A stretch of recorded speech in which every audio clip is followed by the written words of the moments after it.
Now we're talking about restoration, rededication, restart, beginning again. I remember seeing a movie one time, a good movie called Begin Again, Finnegan. And it was about this guy by the name of Finnegan whose the love of his life died in their old age, and he thought his life was over. And for a while it just seemed like it was, but then after a couple of years he started to get out and socially speaking and all that. Started riding the same bus every day to go into town and met a lady on the bus, and he wound up deciding that he could begin again in life, start anew. And so we're talking about this, but of course we're doing it from a spiritual perspective.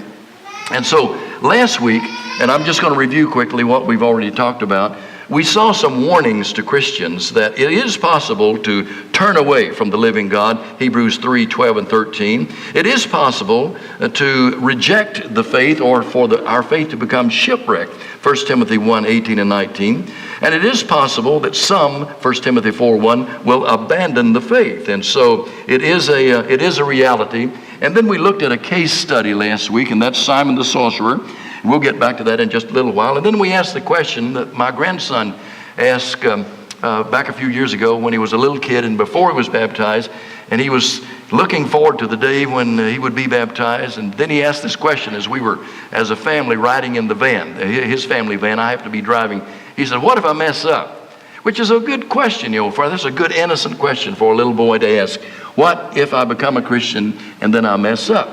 And really that's a question that all of us need to entertain from time to time, because the Bible says in Galatians 5:4 that it's possible to fall away from grace. This morning Eric was talking about how that we need to grow in the grace of the Lord Jesus Christ, and that's where we all need to be. But what if we fall away from grace? And then James 5:19 and 20 says this: "My brothers and sisters, if one of you," meaning someone in the church, "should wander away from the truth, and someone should bring that person back." That's called restoration.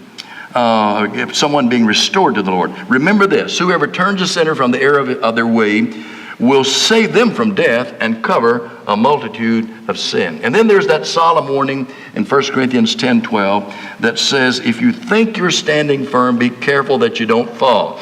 In other words, that verse is designed to remind us that we shouldn't get smug and so self-confident. Now, you can't have too much confidence in the Lord, but we can have too much confidence in our own ability to navigate all the temptations that Satan puts in front of us. And so he says, just know that it is possible to stumble and fall, and so be careful is what he's saying. I'm sorry, I didn't get to that yet, did I? Yes, I did. I'm back on track now. What does it mean to be unfaithful? I think the best way to understand what it means to be unfaithful is to have a clear understanding of what it means to be faithful.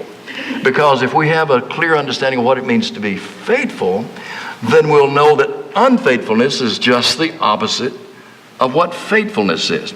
So 1 Timothy 3:12, this is NIV, "A deacon must be faithful to his wife and must manage his children and his household well." And I realize New King James Version says it slightly differently. It says that a deacon must be the husband of one wife, but it basically means staying true to the one that you've committed yourself to. And then Matthew 25:14 through 30 is a good way for us to understand what faithfulness is. So if we understand what it is, then we want to make sure that we stay on that path, and that we do not wander away from it and commit the opposite of faithfulness, which would be unfaithfulness. Matthew 25:14. "Again, it will be like a man going on a journey, who called his servants and entrusted his wealth to them. To one he gave 5 bags of gold, to another 2 bags, and to another 1 bag, each according to his ability." Now that's a godly way of treating everyone equally. But because you see, yes, he gave more to some than he did to others, but he said it's according to each person's ability. Then he went on his journey. The man who had received the 5 bags of gold went at once and put his money to work and gained 5 bags more. So also the one with 2 bags of gold gained 2 more. But the man who had received the 1 bag went off, dug a hole in the ground, and hid his master's money.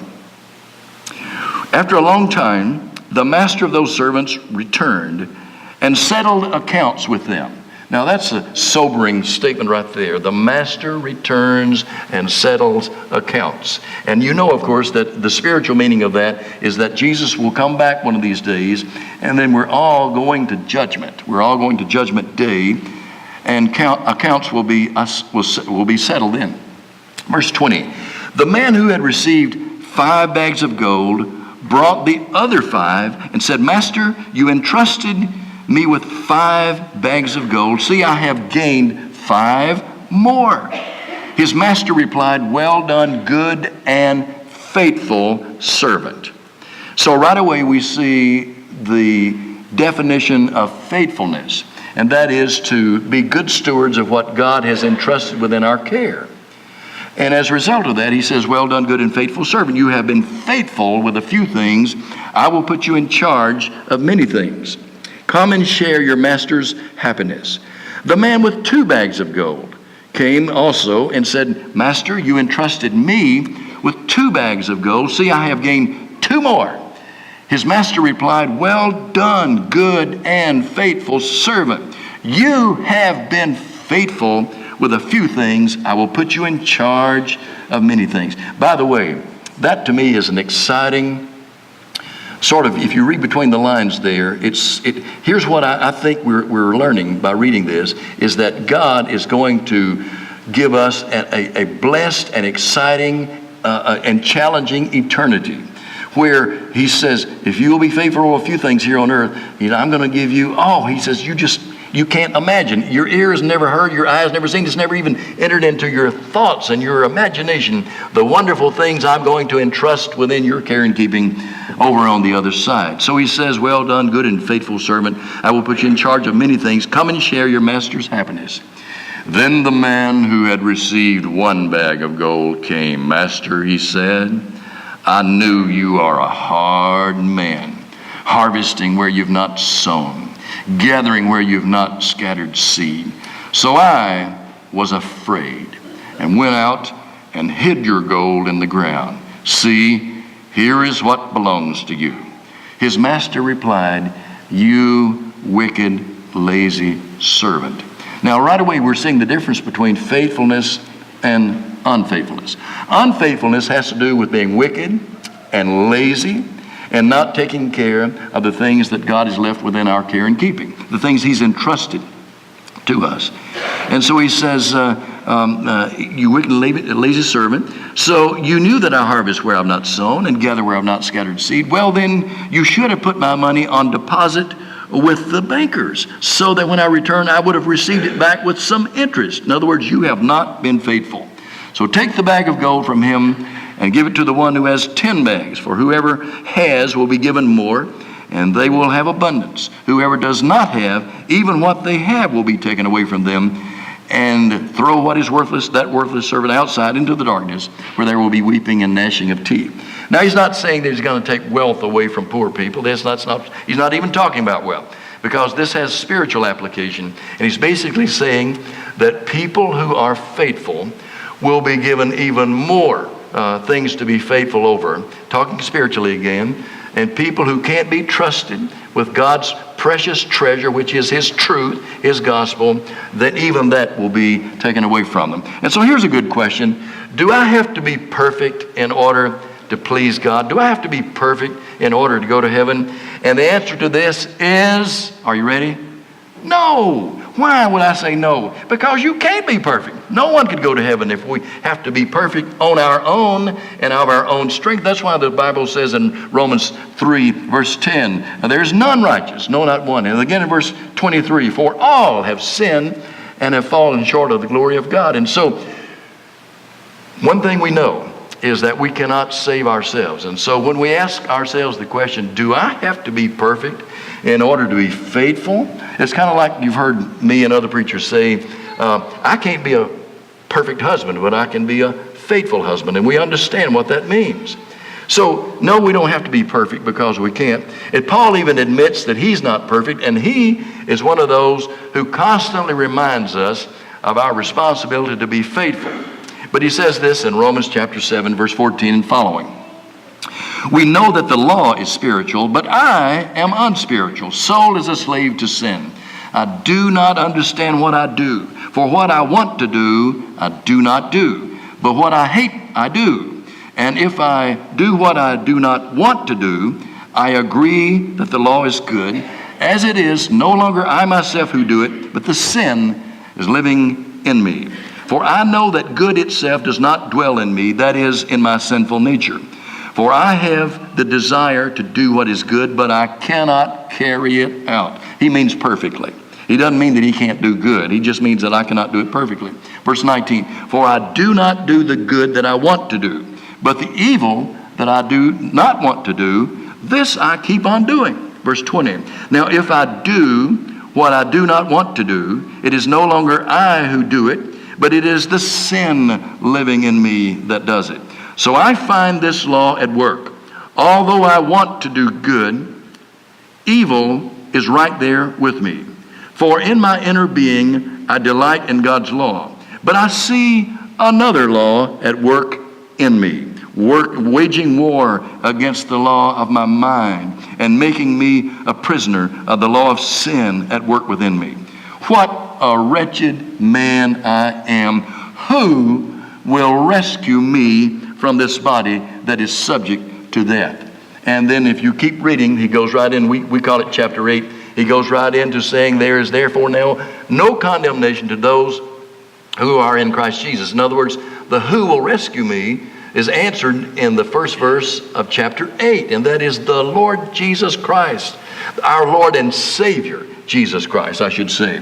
But the Bible says that we do have a problem, and it's called sin. 1 John 3:4, everyone who sins breaks the law. In fact, sin is lawlessness. And again, the scripture says all of us have sinned. And so, can we know if we are unfaithful? And the answer is yes. I mean, just look at the works of the flesh listed in Galatians chapter 5, verses 19 through 21. We are aware if we are involved in any of these things. The acts of the flesh are obvious: sexual immorality, impurity, debauchery, idolatry, witchcraft, hatred, discord, jealousy, fits of rage, selfish ambition, dissensions, factions, and envy, drunkenness, orgies, and the like. I warn you, as I did before, that those who live like this will not inherit the kingdom of God. And so, it would be hard to misunderstand that. We know that this kind of behavior is unfaithful behavior. And then again, Galatians 5:4. You who are trying to be justified by the law, meaning the law of Moses, the Old Testament, have been alienated from Christ, and you have fallen from grace. We know if we are trusting in the Lord, or if we're trusting in some sort of system that has been done away with and taken away from us, such as the law of Moses. We're aware of that. Matthew 7:21, Jesus says this, not everyone who says to me, Lord, Lord, will enter into the kingdom of heaven, but only the one who does the will of my Father who is in heaven. And so we know when we're not doing God's will. Hebrews 10:25, and this has to do with attendance in worship. Not giving up meeting together as some are in the habit of doing, but encouraging one another, and all the more as you see the day approaching. And then 1 John 5:16, if you see any brother or sister commit a sin that does not lead to death, you should pray, and God will give them life. I refer to those whose sin does not lead to death. There is a sin that leads to death. I am not saying that you should pray about that. And by the way, I want to talk more about this in just a moment, but he's basically saying, don't pray for a person who is not willing to repent, because they are involved in sin that it leads to death. But he says, you show me someone who is willing to repent, confess, and they want to get right with the Lord. He says, pray for a person like that. You can save a soul. You can help save a soul that way. And so we want to be in the soul-saving business. And so, yes, we can know when we're unfaithful, just like we can know if we are faithful. Well, how does God describe unfaithfulness? Well, he says in Revelation chapter 2, verse 4, this is talking about the church at Laodicea. He says, you've left your first love, or you have forsaken the love you had at first, the NIV says. And so basically, if we have fallen out of love with the Lord, if our love has grown cold, if we no longer have a zeal for what's good and what's right and what's holy and pure, and that doesn't even attract us anymore, he says you've left your first love. And then he says this in John chapter 15, verses 5 and 6, and I realize this is not exactly the same thing as what I've just now said, but it contributes to it. Jesus said, I am the vine, you are the branches. If you remain in me and I in you, you will bear much fruit. And then listen to these next words. Apart from me, you can do nothing. And so we are unfaithful if we find ourselves apart from the Lord. And then 1 Timothy 5:6 says it's like a dead man walking. Now he's actually talking about widows who are living for pleasure, but he says she's dead even while she lives. And then the most graphic description of unfaithfulness is found in 2 Peter chapter 2, verses 20 and 22. If they have escaped the corruption of the world by knowing our Lord and Savior Jesus Christ, that means they have become Christians and they have been forgiven of their sins, and are again entangled in it and are overcome, they are worse off in the end than they were at the beginning. It would have been better for them not to have known the way of righteousness than to have known it and then turned their backs on the sacred command that was passed on to them. Of them the proverbs are true. A dog returns to its vomit, and a sow that is washed returns to her wallowing in the mud. And so that's how the scripture describes unfaithfulness.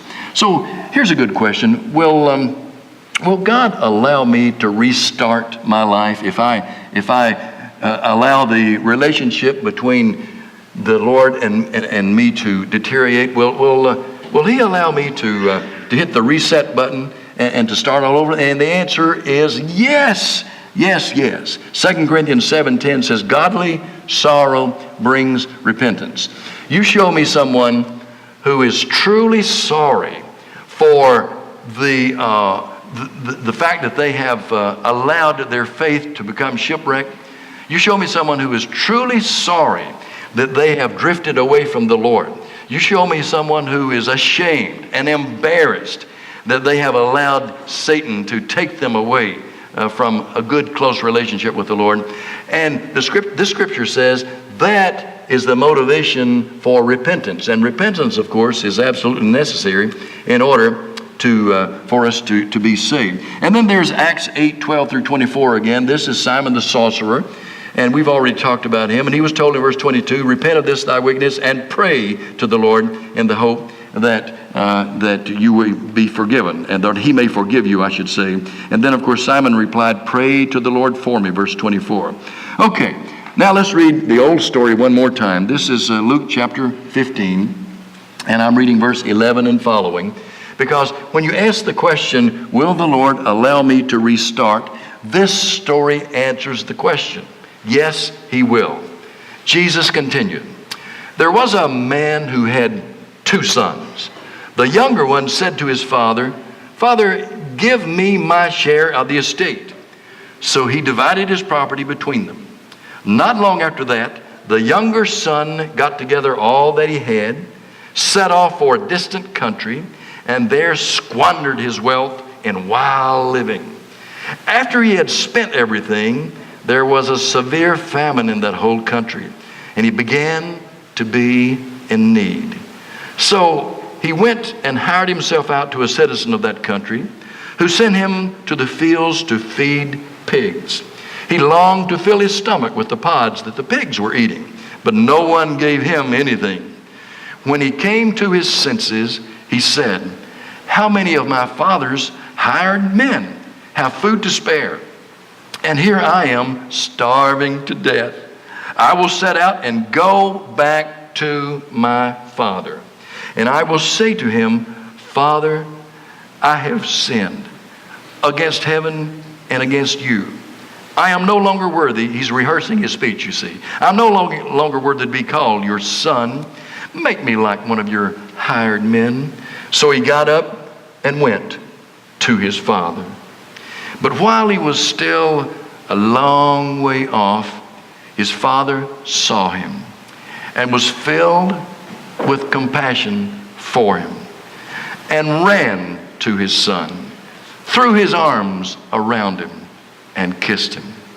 The son said to him, Father, I have sinned against heaven and against you. I'm no longer worthy to be called your son. And the father cuts off his speech that he had rehearsed there. And the father said to his servants, quick, bring the best robe and put it on him. And put a ring on his finger and sandals on his feet. Bring the fatted calf and kill it. Let's have a feast and celebrate. For this son of mine was dead and is alive again. He was lost and is found. So they began to celebrate.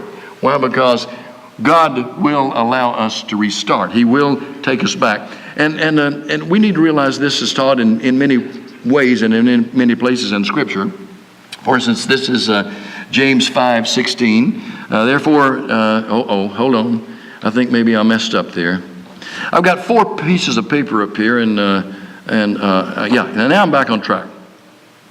Everybody, just calm down, okay? So, here's a good question. How do we go about restarting? Because if we can restart, if God will allow us to restart, how do we go about, what's the process? Well, again, remember this from Acts chapter 8, verses 20 and 24. Simon the sorcerer was told to repent and pray. And then this is 1 John chapter 1, verses 7 through 9. But if we walk in the light, as he is in the light, we have fellowship with one another. And the blood of Jesus Christ, his Son, purifies us from all sin. If we claim to be without sin, we deceive ourselves and the truth is not in us. If we confess our sins, he is faithful and just and will forgive us from all unrighteousness. And then James 5:16. Therefore confess your sins to each other and pray for each other so that you may be healed. The prayer of a righteous person is powerful and effective. Now, last week I was talking with a brother here, and the question was asking me, what about preachers? Do they ever need to be restored, and how do they ever need to confess fault? Now, I'll tell you, I confess most of my faults during my sermons. I'll say, I'm guilty of this, and I'll talk because I just like to keep it real. I have this preacher friend who was a white guy, but he was speaking to a all-black church in the South back a few years ago. I know him, and he told me this story, and he said that he got into this verse, and he was saying, we preachers, all of us are sinners, preachers, everyone else. And he said, for instance, and he started listing some of his faults. He says, I can be covetous, and the church said, mm-hmm. And he says, and I can be envious, and they said, yes.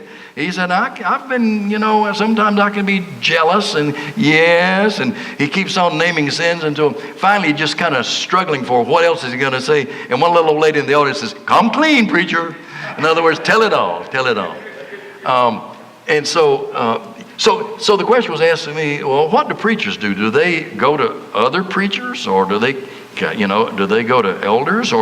And my answer is, preachers, in my opinion, ought to do just what everybody else in the church does, and that's come clean. And as a matter of fact, one of my guys, one of the men who works for me, tells a story about when he first started preaching, and he was a guest speaker at a little country congregation, and so he hadn't preached more than 2 or 3 sermons in his life. So he gets up there and he offers his sermon, and then he extends the invitation, and they had one response. You want to guess who it was?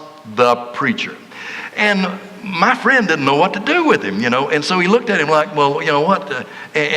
So the preacher leaned up and said, just ask me to sit down. So he said, you want to sit down? He said, yeah. And so he sits down. And so the invitation song is over, and the preacher my guy just stands there like he don't know what to do. So the preacher says, come and sit beside me, And so he comes and sits beside him. And the preacher said, "You're supposed to ask me now what you can do for me." And he said, "Well, what can I do for you?" He said, "I want to confess fault." He said, "I need to be restored." And he said, "I want to ask you to handle my, to tell the church that I want to be restored, and I'm confessing fault, and I'm asking for the prayers of the church." And so my friend did that. He was nervous as could be because he thought, well, preachers need to confess fault? Well, yes, everybody needs to confess fault. Flip Wilson, that is if you are at fault, you understand. Flip Wilson, he used to have the Church of What's Happening Now, in his comedy show. You remember this when he did it one time? He was acting like he was the right high reverend or whatever, and he was telling people they need to confess. He kept preaching. And so finally people started responding and confessing. And one guy said he'd been guilty of stealing, and he said, "That's what you need to do, confess." And another guy said he'd been lying. He said, "That's what you need to do, confess." Somebody else confessed that he was been running around with a deacon's wife, and Flip said, "I don't believe I told that." In other words, you can go too far, not necessarily, but it's very important for us to make sure that we're coming clean with the Lord. But I don't know, people ask me this question, and I've been asked this recently: how much should you tell about your sins?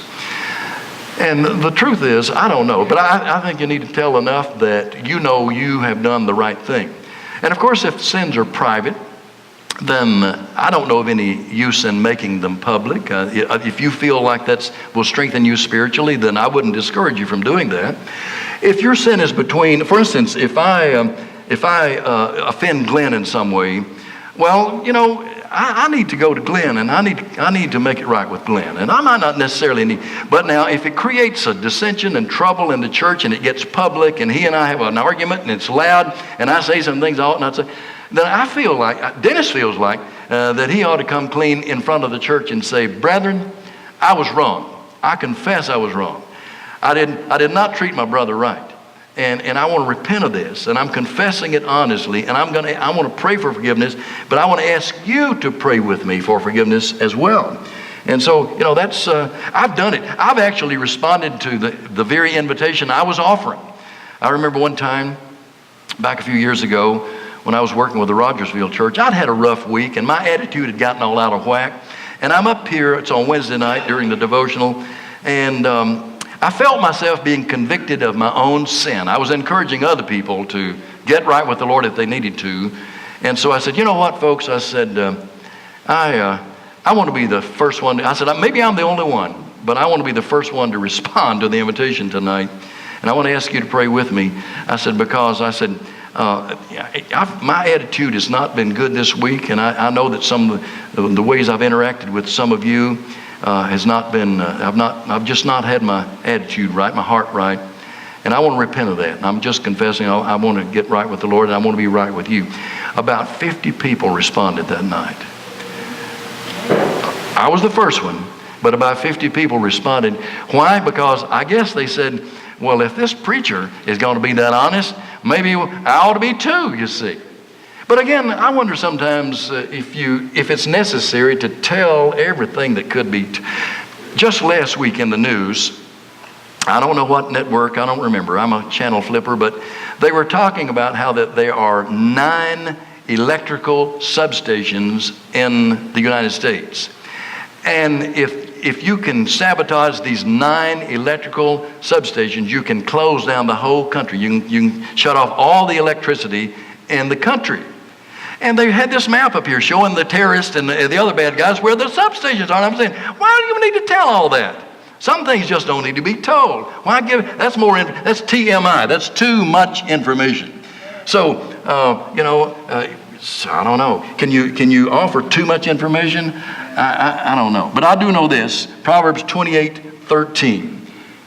Whoever conceals their sins does not prosper, but the one who confesses and renounces them finds mercy. And so we need to be people who not only are willing to repent and confess and pray for forgiveness, but we need to be the kind of people who are always seeking mercy. And I've told you this before, and I know I'm not the only one, but every time we have communion on Sunday morning, I always take communion with this attitude: Lord, have mercy on me, a sinner. Because if I review the past week, even in my thought life or whatever, I know I've not been perfect. And so I just want to be honest with the Lord. Have mercy on me, a sinner. Well, how many restarts do you get? That's a good question, don't you think? Now, here is the preacher answer. Are you ready for this one? I've been studying this for 2 weeks now. How many restarts do you get? I don't know. That's the answer. I don't know. But I do know that God is abundant in His mercy, and that He desires that all of us be saved, 1 Timothy 2:4. And so I'm guessing that as many times as we will honestly repent and confess our fault and ask for forgiveness, that's how many times the Lord will allow us to restart. So I like what's said in Ephesians chapter 2, verses 4 through 10. But because of His great love for us, God, who is rich in mercy, made us alive with Christ, even when we were dead in transgressions. It is by grace you have been saved. And God raised us up with Christ and seated us with Him in the heavenly realms in Christ Jesus, in order that in the coming ages He might show the incomparable riches of His grace expressed in His kindness to us in Christ Jesus. And so God is a God of great love. He's rich in mercy, and He expresses His grace by His kindness to us in Christ Jesus. And so, how many restarts do you get? I think you can get as many as you need, as long as we are honest and we're not, and we're sincere, and we're not, you might say, playing the Lord, because you can't play the Lord. He knows us. He knows all about us. Here's the gospel plan of salvation tonight, reminding us that we need to hear the gospel and believe it and repent of our sins, confess our faith in Jesus, and receive baptism in order to become a Christian. Now, all this sermon up until this point has been to people who are already Christians, who have already obeyed these commands. But if you've not obeyed these commands, then tonight is the best opportunity you'll ever have to become a Christian and to receive baptism for the forgiveness of sin. If you've already obeyed these commands, but your relationship with the Lord is not what it ought to be, then this sermon tonight has been designed to help you understand and appreciate the opportunity to restart by repenting, confessing fault, and praying for forgiveness. And if necessary, and most of the time I think it is, we need to ask our church family to pray with us and for us, that we may be forgiven and restored to the Lord. Tonight, if you need to come for any reason, won't you come now while together we stand and sing.